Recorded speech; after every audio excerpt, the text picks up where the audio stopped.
We are culturally programmed to focus on the outcome, not the journey. After all, we are rewarded for outcomes.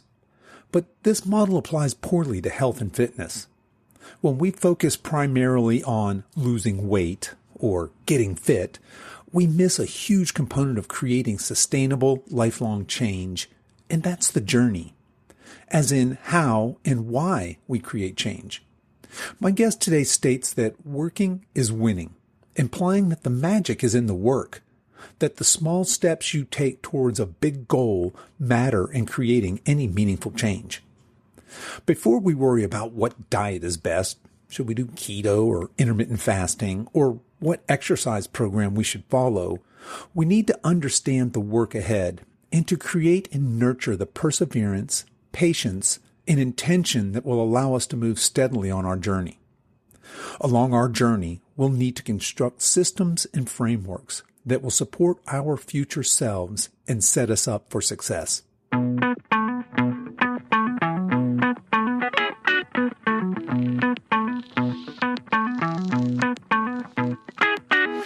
Hello and welcome to the Over 50 Health and Wellness Show. I'm your host, Kevin English. I'm a certified personal trainer and nutrition coach, and my mission is to help you get into the best shape of your life, no matter your age, so you can show up in the second half of your life as the healthiest, strongest, most vital version of yourself. We have a great show for you today. Kathleen Trotter is here to talk to us about how to become your fittest future self. But before we get to that, I want to let you know that today's show is brought to you by MAPS Fitness Programs. MAPS programs are hands down the best online exercise program on the planet. So who are these programs best suited for? Well, if you're currently hitting the gym but not following a professional, well-thought-out program, maybe you're just following something you saw online, then these programs are definitely for you. Maybe you're looking for expert guidance, but you're not ready to shell out the money for a personal trainer or a coach just yet, then these programs are a great option. There's a MAPS program for just about everybody, no matter what your goal is, but I'd suggest starting here. If you're already familiar with lifting weights, check out MAPS Anabolic. This is their foundational muscle-building 12-week program. And if you're brand new to weightlifting, then definitely check out the MAPS Starter Program or the MAPS Starter Bundle. You can find all of the options over at silveredgefitness.com. Just click on the coaching tab at the top of the page and scroll through the programs to find the one that best fits your needs. Okay, enough of that. Let's get on with today's show.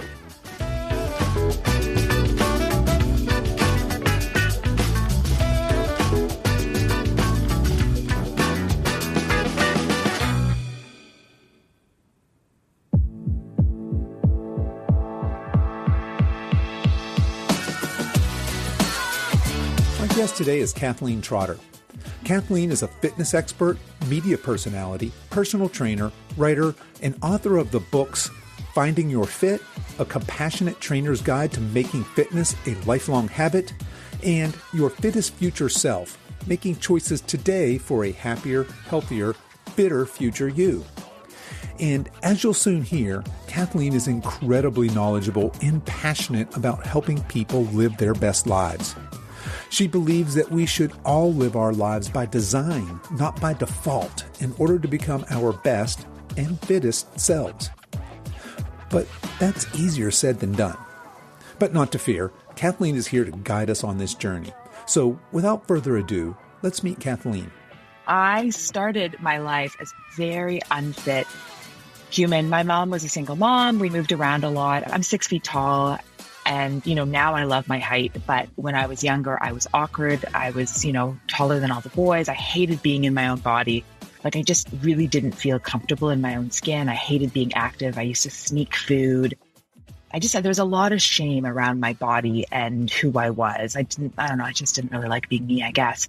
And slowly that has changed. And that's what I mean about the perseverance and the patience. I think a lot of times when people think like, oh, they look at a personal trainer and they're like, oh, they were born fit. Or they think, well, I want to get fit and, it should have happened yesterday.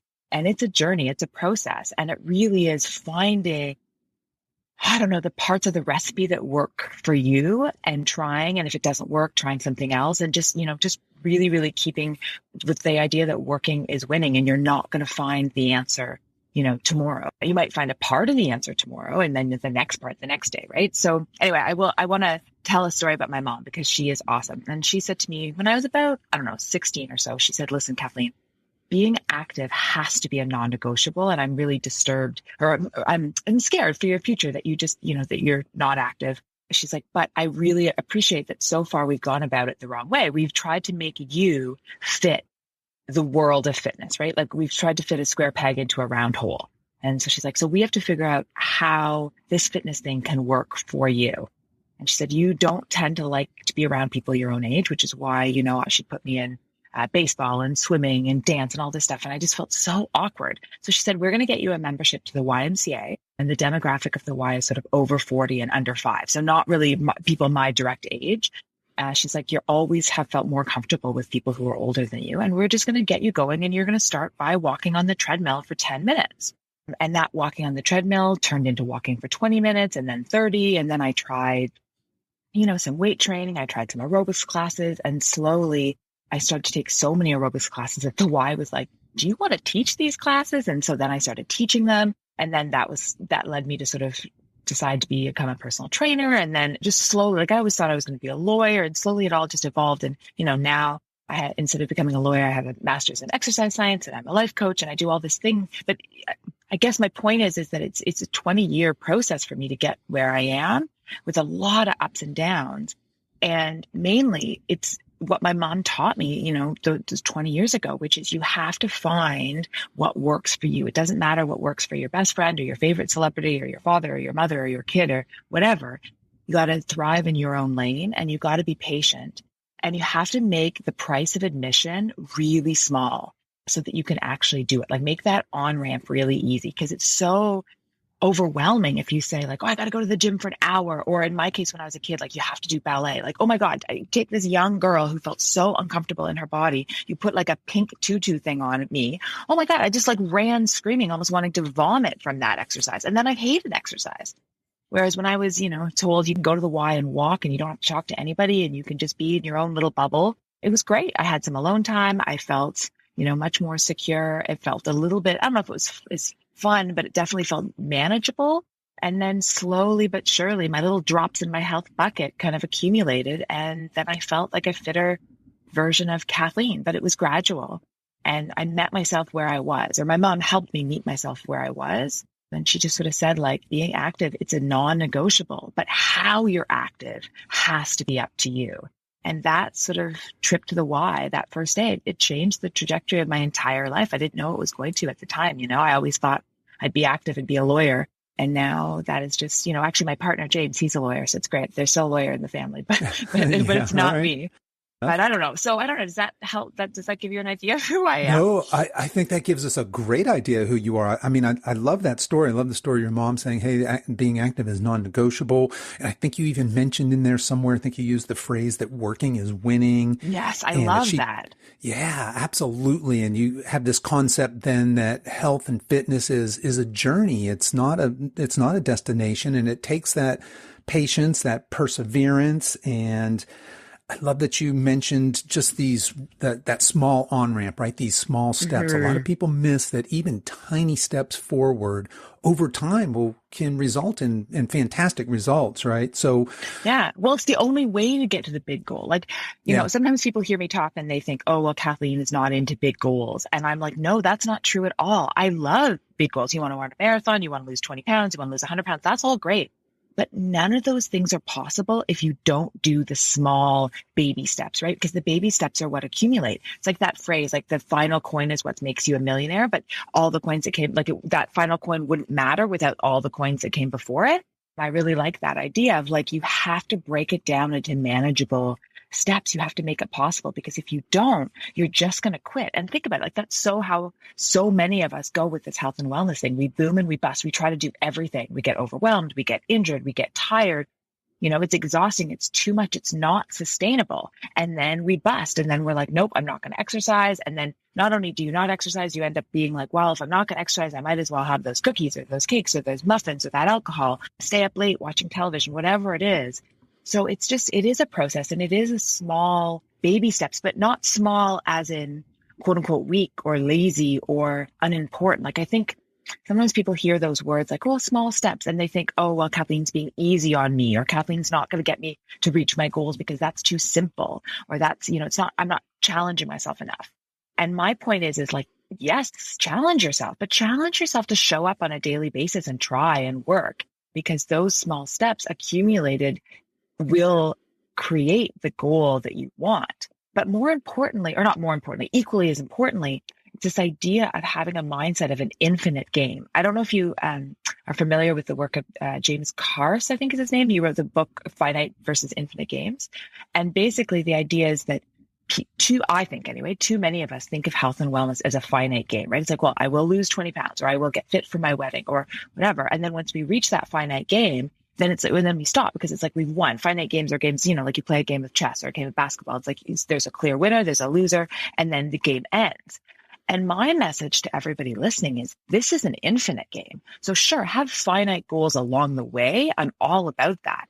But really it goes back to the working is winning, and that you have to have perseverance and patience, because this is a game that you have the privilege of playing until the day you die. Like health is an infinite game, and health is a privilege. So I think my journey really taught me that. Like when I was a kid, I really felt health was being done to me. It was this obligation. It was this should. It was like, well, you must exercise, and if you don't, you're a bad person. And because it was sort of forced upon me, I rebelled against it. And what I've learned over the years is this is a gift I give myself. It's a privilege.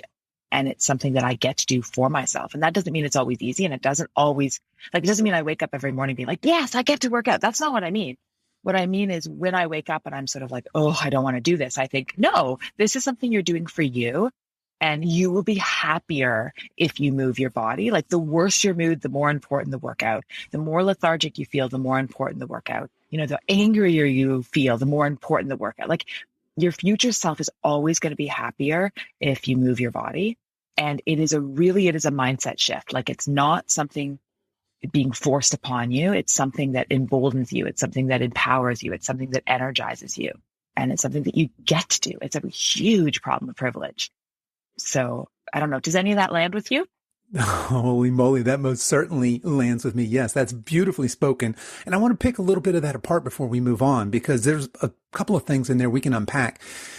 First of all, you talked about just the importance of having these small steps. So we said, yes, hey, it's okay to have big goals. In fact, you should have outrageous goals, maybe even goals that scare you.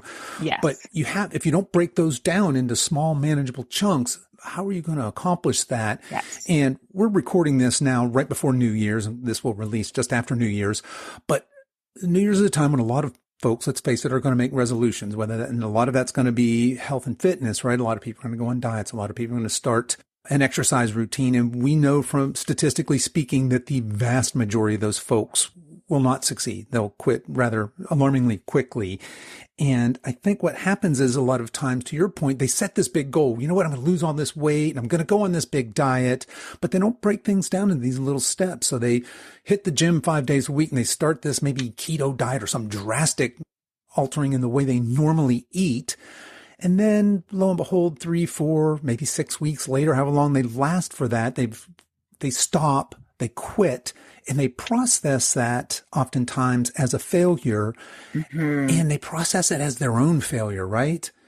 And I think that's a shame for a number of different reasons, right? First, if they would have maybe had a little more reasonable goal, or if they'd have broken that goal down into reasonable chunks and stuck with whatever it is they're trying to accomplish long enough, they would have been perhaps motivated to continue by the results that they saw. Mm-hmm. But by going to the gym for 3 weeks and then saying, this is stupid, I'm not losing any weight, or all I'm doing is getting tired, sore, and sweaty, I quit, this isn't for me, and giving up on the whole thing.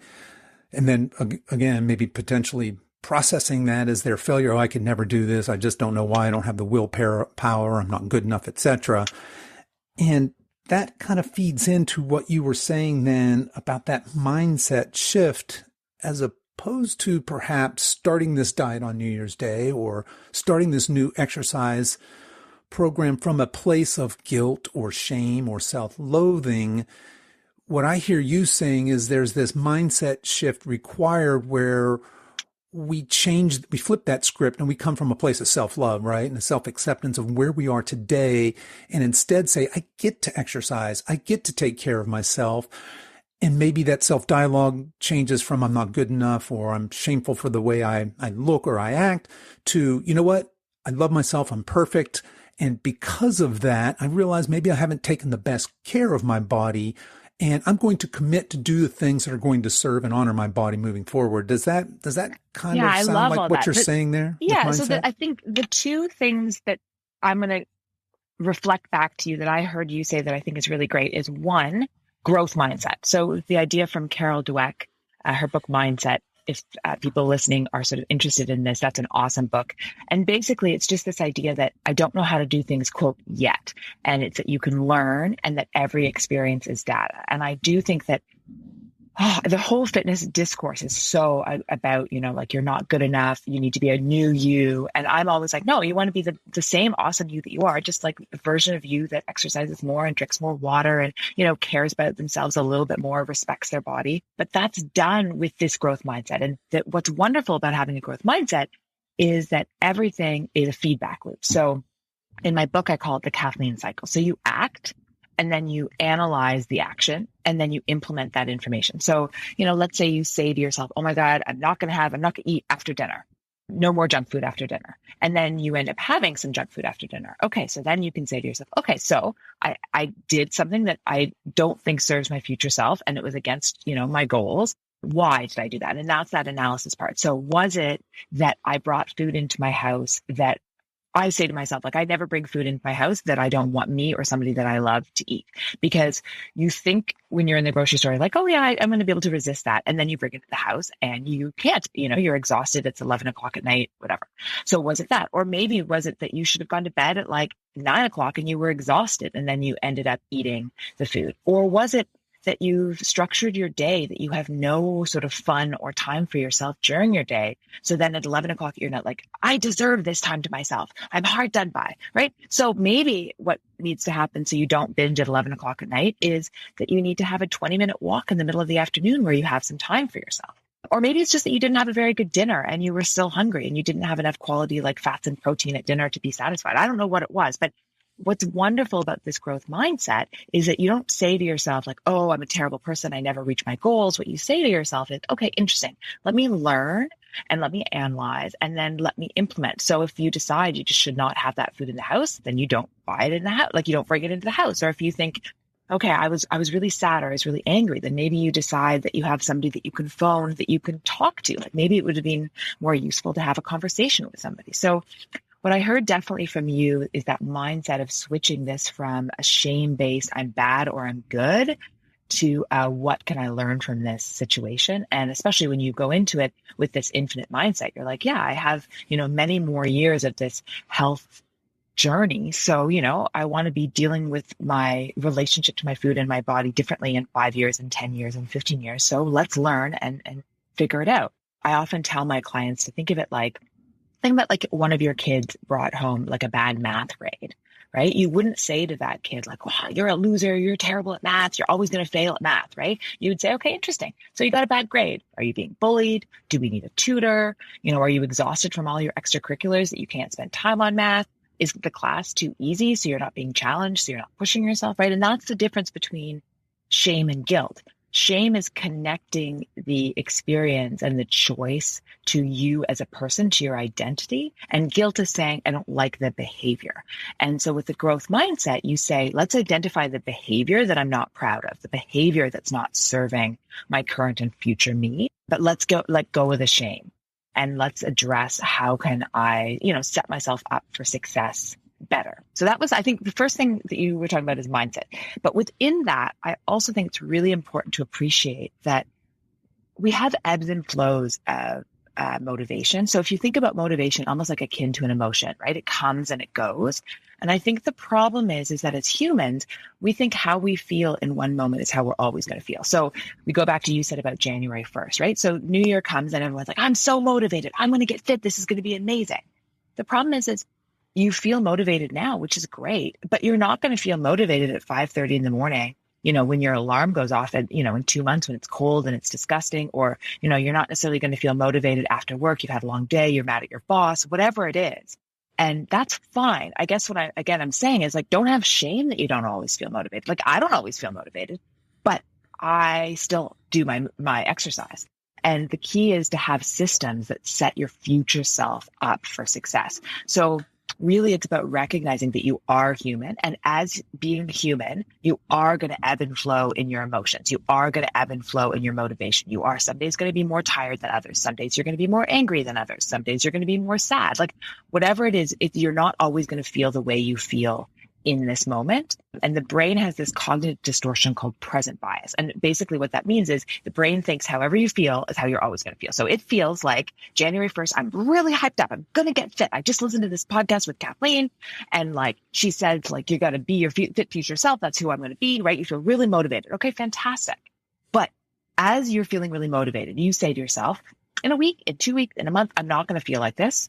How do I set myself up for success? And that's where that intention comes, right? So at the beginning of the podcast, I said, I want people to come away with the 3 words: perseverance, patience, and intention. And the intention is huge. So in the moment that you're feeling really motivated, I want you to take a piece of paper down and be very intentional about how you're going to structure your life. Create your life by design versus default. Right. And that's huge, because so many of us say we're going to get fit, and then life just sort of sweeps us up, and life happens by default. It's just like whatever sort of hits us, that's what we do. We react. And so look at your life, figure out when is actually realistic to work out, to figure out the WWWH of it. When are you going to do it? What are you going to do? Where are you going to do it? And how are you going to make it happen? Right? Do you need to schedule time during your day so you have like meetings blocked off, meetings, quote unquote, that's your exercise? Do you need to get a fitness buddy? Do you need to get your family involved? Does it need to be a family challenge? Do you need to join some type of, group? I don't know, like a sport, or like a learn to play tennis, or, whatever it is.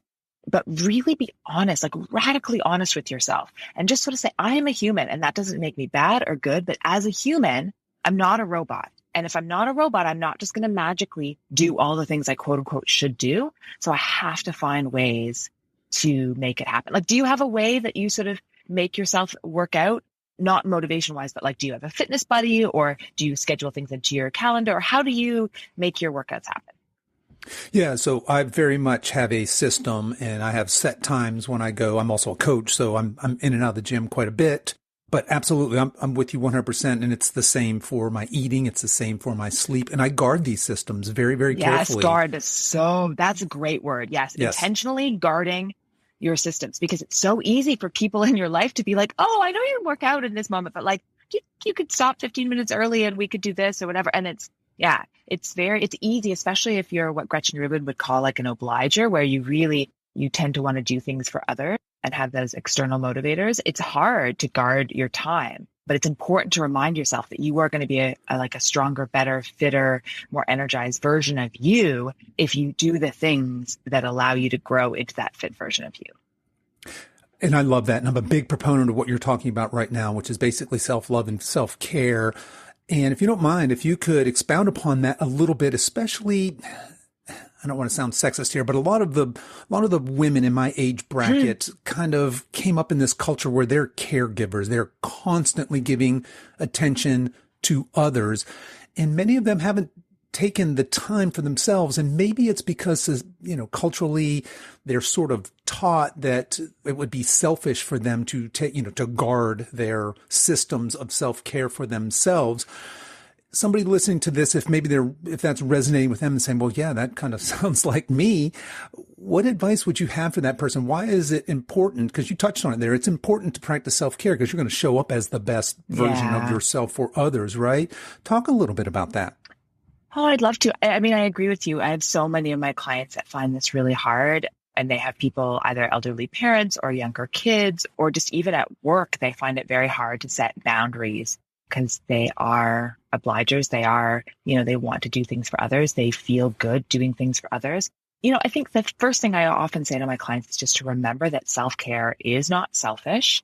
you cannot pour from an empty cup. Like, honestly, like, especially in this pandemic, there's Greg McEwen, he has this podcast, Essentialism. And he says, he starts every podcast by saying that currently there are two types of people in the world: people who know they're burnt out and people who are burnt out. And I just think that that's really true. We all are exhausted.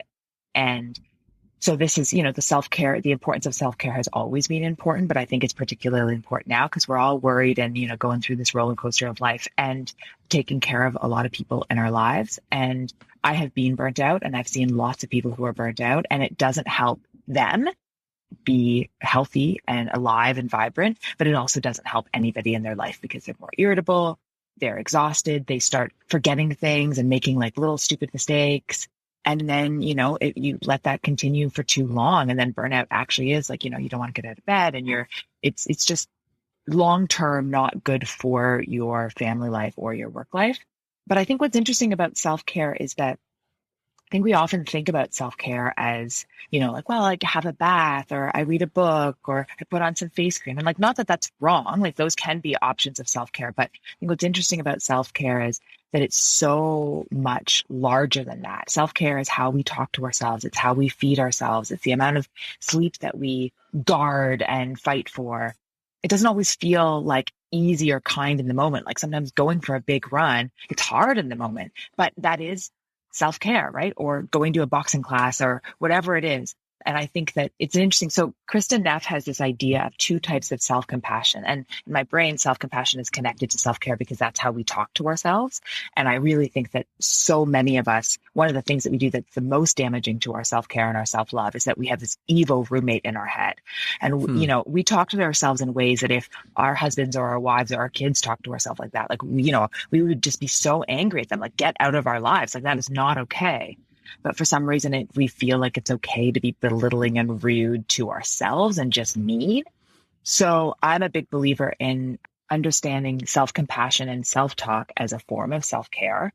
And Kristen Neff has this idea that there's two types of self-compassion. There's, I think what she calls, one is warrior compassion, and one is, I don't know, something like loving care compassion. I forget exactly the term she used, but basically it's the idea that depending on what's going on in your life, you need to have both of them. So if you're the type of person who you're overwhelmed, and so that you tend to sort of sit on the sofa and just want to watch a ton of TV to block out the rest of the world, then she might say to you, okay, so you need some warrior compassion. You need to say to yourself, yes, I know that the present you wants to sit here and totally like zone out, but you will be a healthier version of yourself if you get off the sofa and you go for a 30-minute walk.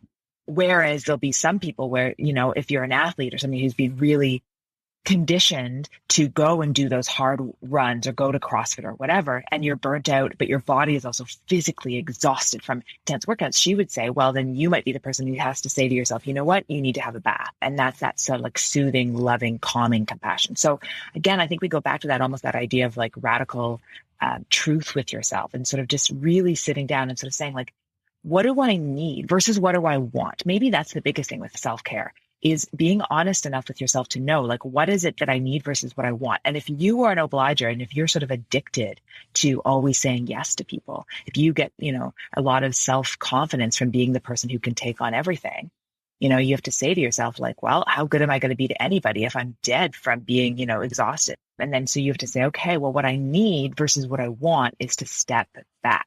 Whereas, again, if you're somebody who sort of lets yourself, quote unquote, off the hook by saying, well, I've had a hard day, I'm just going to have a couple glasses of wine and sit and chill. Well, maybe that's actually not self-care, right? And that's going to make that you're not going to sleep that well that night. It's not good for your blood sugar levels. Like, it's all this stuff. So maybe what you need is actually either half a glass of wine and a wonderful conversation with your partner, and then a nice long walk, or just a long walk, or to phone a friend. So I think self-care and self-love are such interesting topics. And listen, I've been in therapy for 20 years, and I still don't have a clear, example of all of this, or a clear definition of all this for myself. And I struggle with this. Like, when do I need warrior compassion? When do I need, chill compassion? When do I need to sort of just sit? Because I'm a go person. So, sometimes I just need to sit and meditate. Like, that is a nicer thing for me to do to myself versus a bike ride. So I think it's complicated. I think it differs person to person. I think it differs situation to situation. I think discernment is really important. I think honesty with yourself is really important, because I think that we can use the idea of self-love as sort of a method of self-sabotage. Like, oh, I love myself enough to sit and eat this entire box of cookies. I deserve it. And it's like, well, is that really love? Is that good for your body? Like, I don't know, maybe one cookie is, I don't know, maybe five. Like, I don't know. I'm not you. I'm not anybody listening. But something that helps some of my clients with this issue is just stepping back and almost thinking like, how would I parent myself? Like, because it's really interesting when you're objectively looking at a lot of, particularly women, but anybody who is that sort of always giver human being who gets burnt out because they're not able to set boundaries.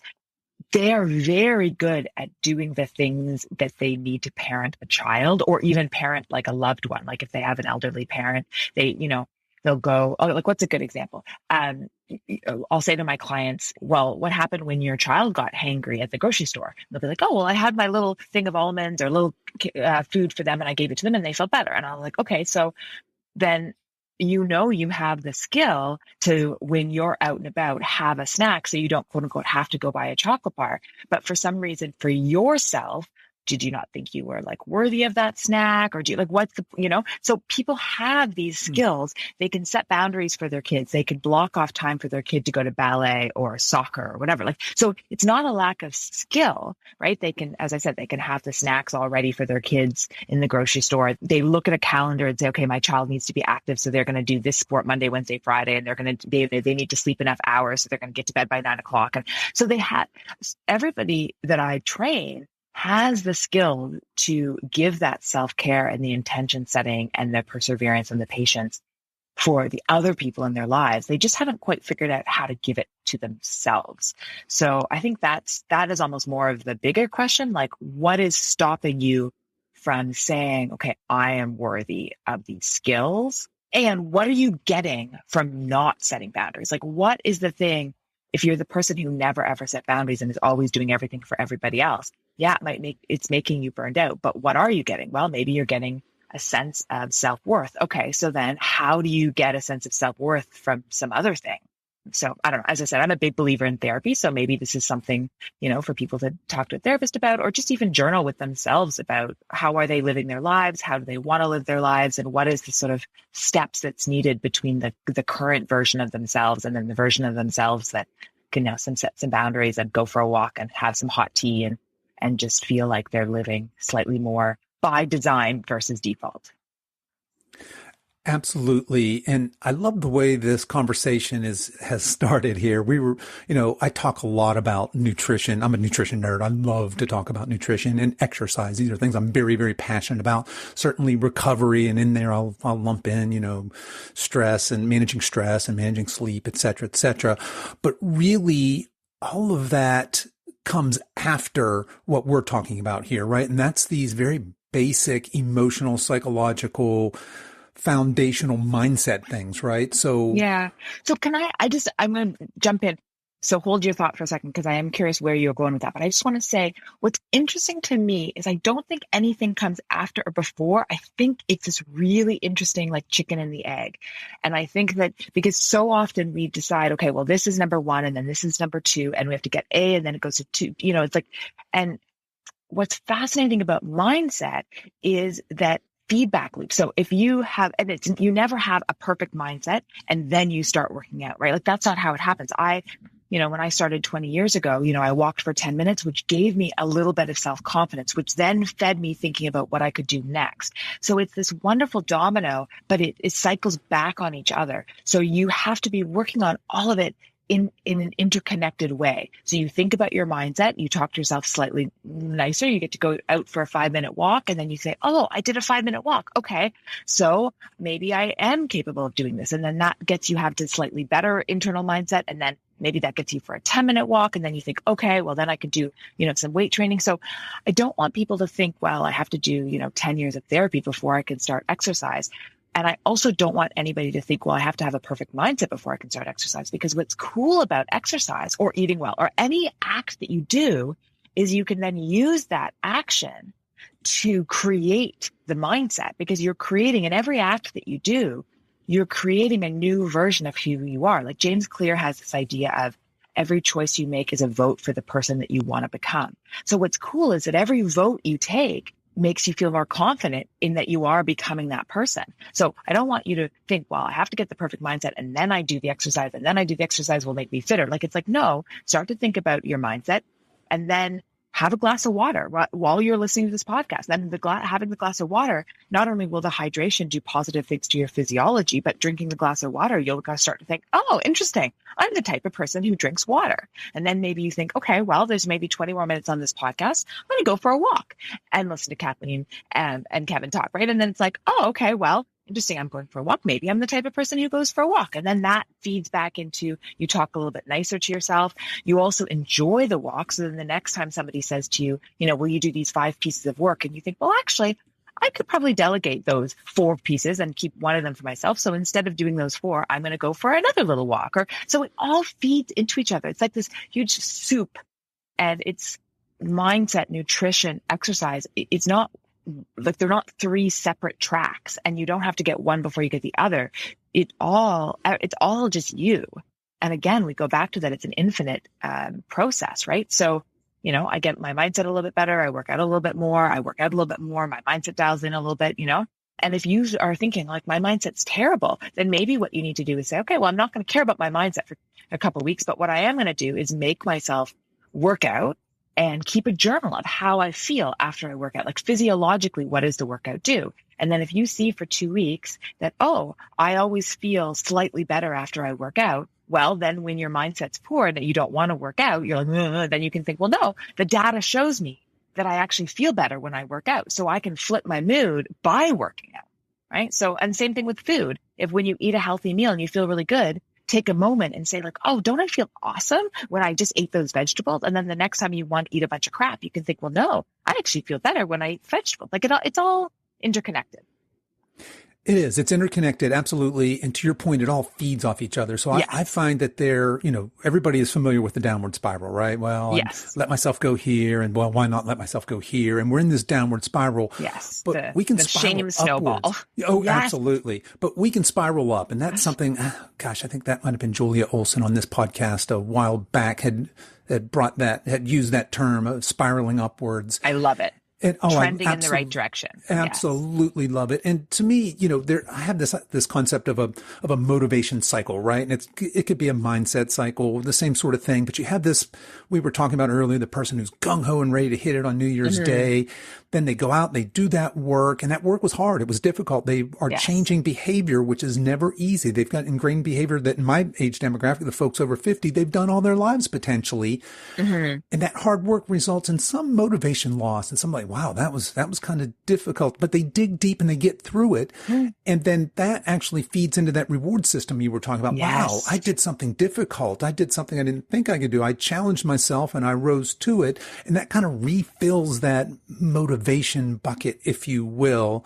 And it's kind of that cycle and all of these things together feeding off each other. And it's that almost spiraling up. Well, I did that really hard workout. I'd be ashamed to destroy it now with a night of drinking or with binging on Oreos or whatever it is, right? Or absolutely, it all feeds into each other. Yeah, I want to send you a link to put in this. It's an interview with Andrew Huberman on the Impact Theory podcast with Tom Bilyeu, and he talks about the idea of the importance of tagging little wins, and it's connected to the growth mindset I talked about earlier, but it's also really connected to, I so love to geek out on just how to understand and use your physiology for good, not evil, right? Like, there's so many things that happen in our body that is evolutionary bequeathed programming. That's not my term. That's Dan Harris on 10% Happier, that another podcast. He always says that we have these programmings, and I think that we often are controlled by our sort of biology, but once you understand it, you can actually use it for good, not evil. Because really, it's just like, it's pretty neutral. It's just trying to keep us alive. So when you're talked about doing something really hard and then feeling good that you did something hard, what Andrew Huberman talks about on the impact theory is this understanding of what dopamine does as a neurotransmitter, and understanding that dopamine is this like future focus, like I can do this, I want these rewards, but it's also because it is a reward-based neurotransmitter. If when you do something that's hard if you stop and say, I did that, I challenged myself and I mastered it, then you actually are able to give yourself little dopamine hits throughout your life. And again, it sort of circles back to what we started with of like, definitely have big goals, like you want to run a marathon or you want to lose 20 pounds or whatever it is. But in order to reach those big goals, you have to be able to stay on course. And one of the ways that you can stay on course is a positive mindset and pausing and giving yourself that like little win, like oomph, and that dopamine hit will keep you on path to keep going. So it's a great, like I really encourage people to listen to that podcast. I'll also send you, I did a review of a book called The Molecule of More, which is a book all about understanding dopamine and understanding the difference, like different neurotransmitters, the sort of ones that keep us going and the ones that allow us to sort of savor the here and now. So, the serotonin, the oxytocin, like those things that allow us to be present. And again, what I think is very cool about understanding the body is that nothing is sort of good or bad. It just all has its place. So if you're somebody who's constantly like future focused, all dopamine wanting hits, then you might be somebody that actually needs to work on finding the here and now joy in things. But if you're somebody that's only able to find like here and now joy, then you're not going to be able to get to your goals. Like you're not going to have those big goals that will keep you going on that path. So anyway, it's a really interesting book and it's a very interesting discussion that they have about dopamine. But I think the main takeaway is just that often we look at health and wellness, like the discourse is really centered around these big goals, these big pushes, these big wins. And then we tend to think, well, acknowledging that every day is lazy or little or, not hardcore enough. And I hope everybody listening from this conversation after whatever the 30 minutes we've been chatting will understand like the daily ways that you keep yourself going, that you keep yourself consistent is what allows you to reach your big goals. So we need to everybody listening has to sort of step back and think, okay, how am I going to keep myself on the road to success? Like, what are the things that I can do on a daily basis? Whether that's having like a calendar on the fridge that you put little red sticky dots every time you do cardio, or you have them that's a fitness buddy, or like a family challenge where you say, okay, everybody has to get a certain amount of steps every day and then tell each other, or it's like a work challenge or whatever it is. Like I don't care how you're doing it. But if you don't have a method to keep yourself consistently on board, then you're just going to kind of boom and bust.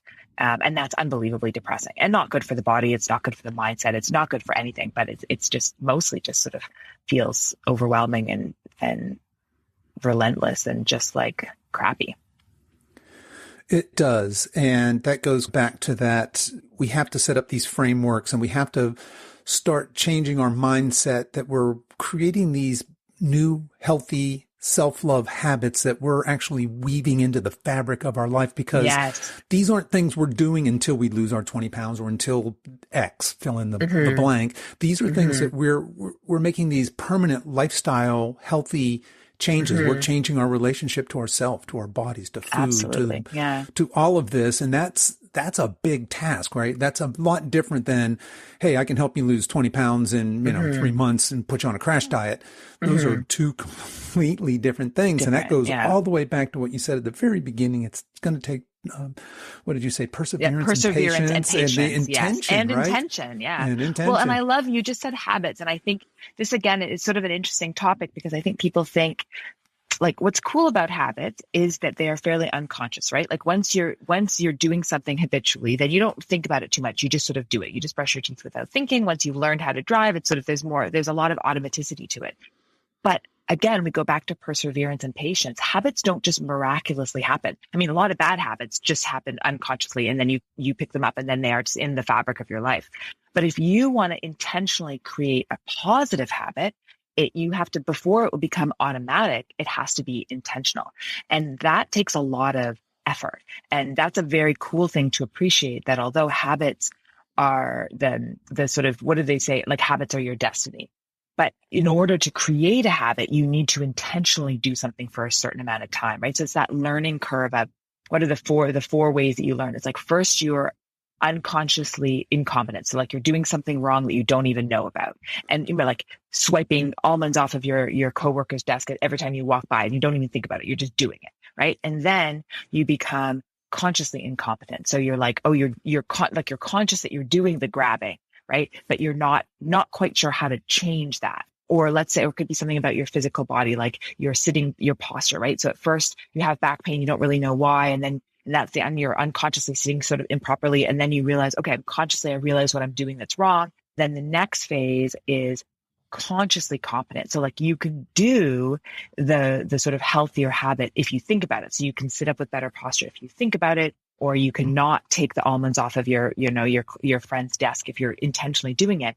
But the goal is to get it that it's unconsciously competent, as in like you do it without even thinking about it. You do the good habit without even thinking about it, right? So you don't grab the almonds off your friend's desk because you created a system where you have brought, I don't know, let's say apples and a couple of almonds in your desk. So then you're not hungry. So then you're not grabbing it. Or you create a system where you actually walk the other way around the office, so you don't pass that bowl. Or you create a system where you say to your friend, like, you know what, can you just like put the bowl like behind at the back end of your desk so it's not right where I walk by, right? So the idea being that this is a slow, again, we go back to that process and the patience, is that these habits don't change overnight. It's not that January 1st you decide that you're going to be healthier and then January 2nd you are automatically this healthier version of you. It's that you have to decide what habits, what life you are going to design, right? That goes back to the like life by design versus default.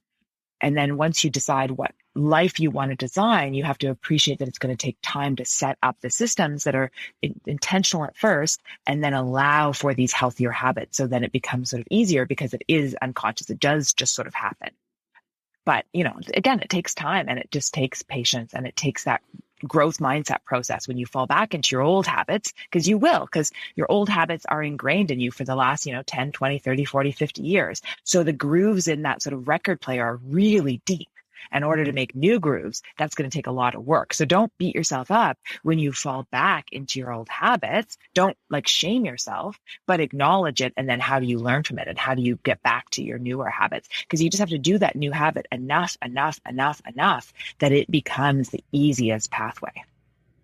Yeah. And that takes a lot of time, takes a lot of a lot of patience as well. Well, Kathleen, using everything we've just talked about as a backdrop, let's shift our focus a little bit. So folks that are looking, maybe they don't have a healthy, self-honoring exercise or body movement sort of program in place or structure.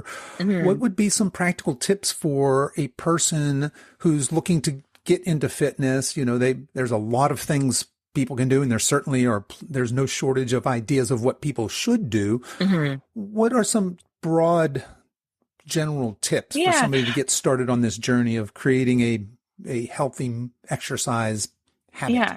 So I would say three things. First, make it convenient and realistic, right? Because consistency is the most important thing. So, if takes you an hour to drive to the gym to do a half an hour workout and then an hour home, is it realistic to think you're going to do that 5 days a week? Probably not.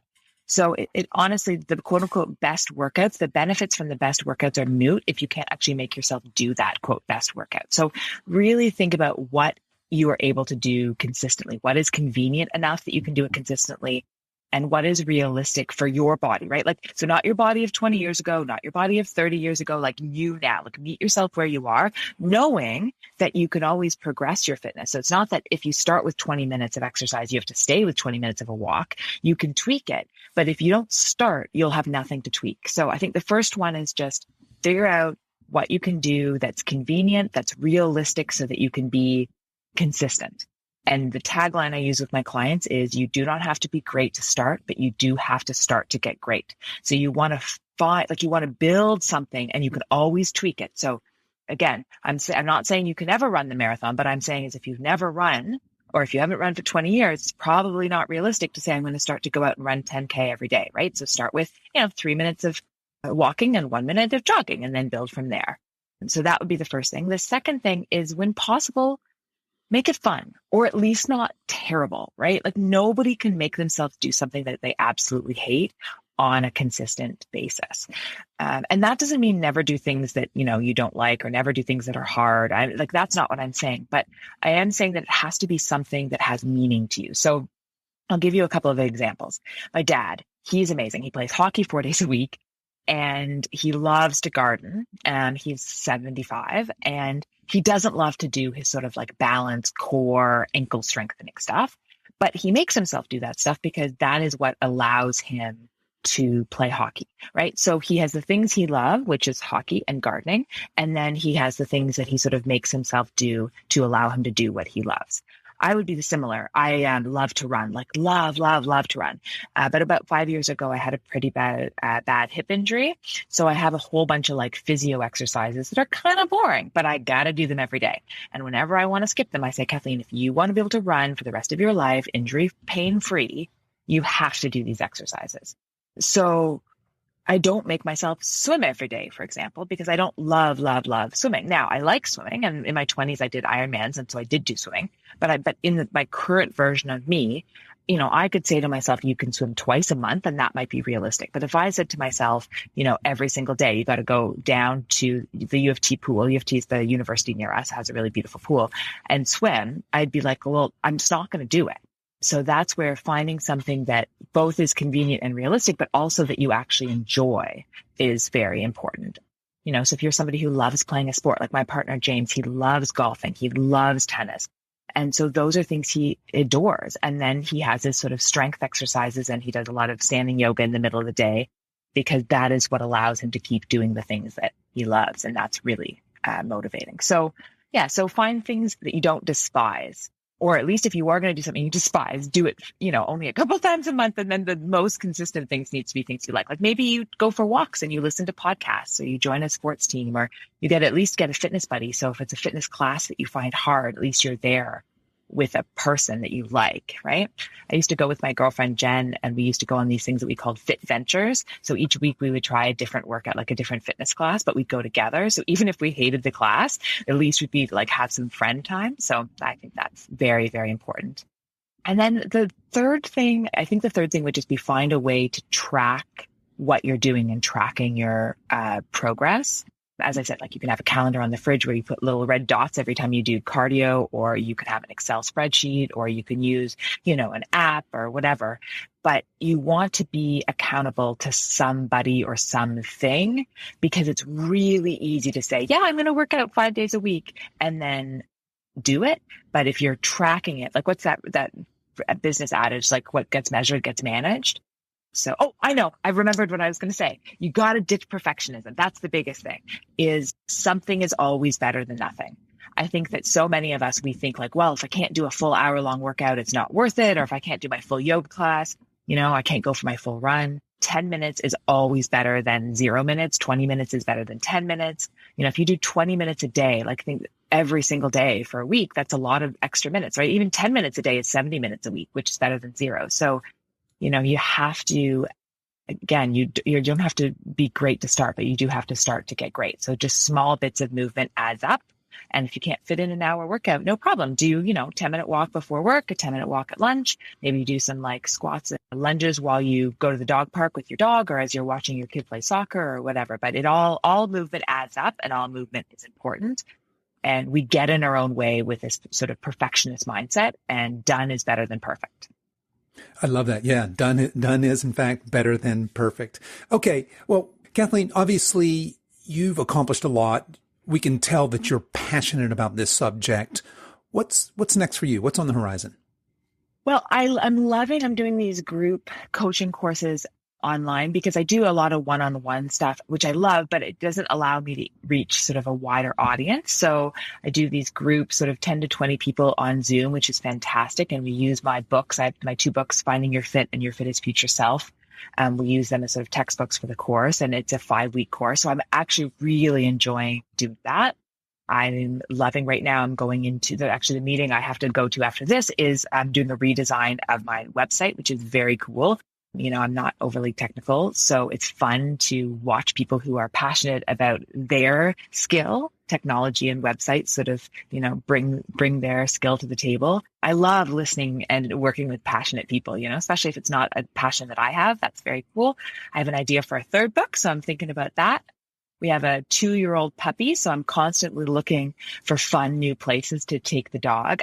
I'm in Canada and we're still pretty safe with the whole COVID stuff. We're actually just going into sort of probably another little bit of a lockdown. So, life is still a little bit weirdly new normal, up and down in my life. So there's a lot of finding fun outdoor things that I can do with friends and my puppy dog and James and my family. One of the things I haven't mentioned yet, but when I was talking about my mother earlier, she really instilled in me in this idea of have a find solutions attitude. So I kind of enjoy just waking up every day and sort of being like, okay, what is the ways that I can find solutions for whatever issue that I'm facing? And COVID being one of them. Like, what's my solution of staying fit during COVID? What's my solution of staying, emotionally engaged with the world and socially connected? Sort of a challenge that I enjoy. Flipping it and being like, what can I control in this situation? Yeah. And I think we could all use some of that, right? There's so many things. I mean, these last 2 years have been just crazy. They have been crazy. And while a lot of that is out of our control, I love that. What did you call it? A find solution attitude? Yeah. That's so my mom. Yeah. And that's what's great about exercise, right? Is the world can be going to like, as my client Ron would say, he's my client I've had for 20 years. He's 85 now. And he always says it's a cuckoo poo poo attitude. He's like, don't have a cuckoo poo poo attitude about life. So what I like about exercise is it allows you to not have a cuckoo poo poo attitude and instead have this like find solution, like I have control over something, right. And when the world is going to, downward spiral or whatever, then you can be like, well, I can still go for a walk. I can still find joy. I can laugh at some stupid saying that somebody says, it's like, there's always something that you can do to find some control and autonomy and a sense of purpose and meaning.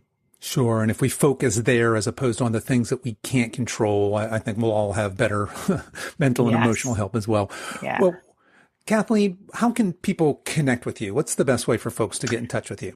My website is KathleenTrotter.com, and hopefully in a couple of months, it will be completely redesigned. You can find my group coaching. I hope to do a new group coaching sort of February or March of 2022, as soon as the website is sort of up and remodeled. And I'm Fit by Kathleen T on all the socials. So I love hearing from people. If you have questions or comments from the podcast, just reach out and I would love to answer anything and everything. Okay, folks, and I will drop all of Kathleen's info, her books, links to her books, etc., all into the show notes, as well as Kathleen mentioned a number of different books and podcasts during our conversation today. I'll put all of that into the show notes here so you can find that there.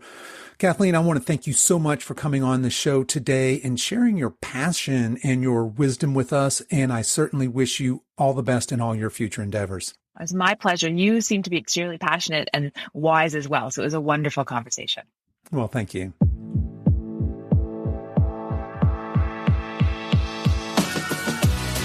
Okay, folks, that's our show for this week. I hope you enjoyed today's conversation as much as I did. You can find all the links to the resources we discussed in this episode over at silveredgefitness.com/episode 102. And you can continue the conversation over there as well. I'd love to hear your thoughts and comments on today's show. As we wrap up our time together today, you can show your support for this show in two important ways. One is to tell a friend about this podcast and encourage them to give it a listen. The second is to give this podcast a 5-star review on whatever platform you listen to podcasts on, and be sure to subscribe and follow so you don't miss any future episodes. I also want to let you know that if you enjoyed this podcast, I have other free resources over at silveredgefree.com, and there you'll find my guides with my top tips on exercise, nutrition, and lifestyle. So feel free to head over there and download anything that looks useful for you in your health and wellness journey. I really appreciate you spending your time with me today, and until next time, stay strong.